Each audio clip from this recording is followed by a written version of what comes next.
सब यहाँ पे इकट्ठे इसलिए हुए हैं। यास्मीना सिर्फ एक बहन और एक बेटी नहीं थी, सबसे बढ़कर वो एक इंसान थी और किसी भी इंसान का बेदर्दी से कत्ल करना ये इंसानियत के बिल्कुल खिलाफ है।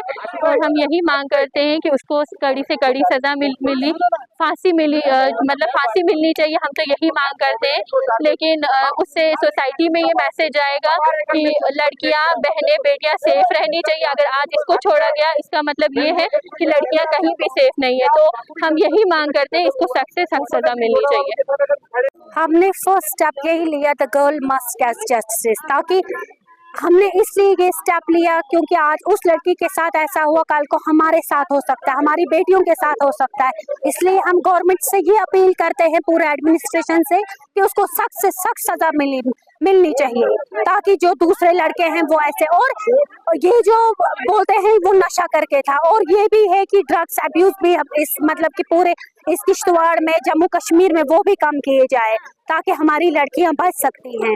और उसने बेरहमी से वो मतलब उसको फांसी मिलनी चाहिए। हमारा यही है, by hook and crook eventually उसको फांसी मिलनी चाहिए। या हमें पूरे एडमिनिस्ट्रेशन और पूरे पुलिस महकमे के साथ हमने भी यही होप है उससे, क्योंकि किसी को किसी राइट नहीं देता है कोई कि हम किसी का कत्ल करें, और उसने बेरहमी के साथ उसका कत्ल किया। और मैं चाहती हूँ कि उसका सपोर्ट कोई ना करे, कोई भी नहीं, उसको कड़ी सी कड़ी सजा मिलनी चाहिए बस। उस इंसान पे लानत भेजना चाहता हूँ जो ऐसी हरकत करे, क्योंकि एक लड़की का कत्ल नहीं है, पूरी इंसानियत का कत्ल किया गया है, चाहे वो किसी भी लड़की का हो। क्योंकि उस बेवकूफ को यह समझ नहीं आया कि हरामखोर, अगर किसी माँ बाप ने उसको लड़की दी है तो किस लिए दी है। उसने इसलिए नहीं दी थी कि उसका कत्ल किया जाए, उसके साथ अगर कुछ भी था तो उसके माँ बाप को बुला के उस लड़की को वापस दिया जाता।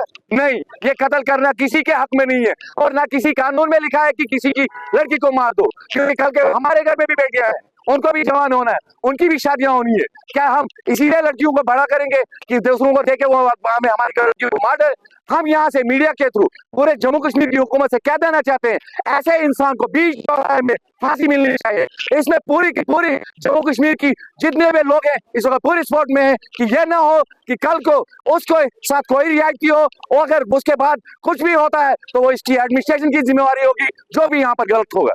क्योंकि यहाँ पर जो भी इस वक्त कहता है वो यही कहता है कि आमिर को बीच चौराहे में फांसी लगनी चाहिए। इसके अलावा उसके साथ कोई सजा नहीं। कोई कहता है उम्र कैद, किस चीज की उम्र कैद? उसने किसी की जान ली है तो उसके लिए भी मौत की सजा होनी चाहिए।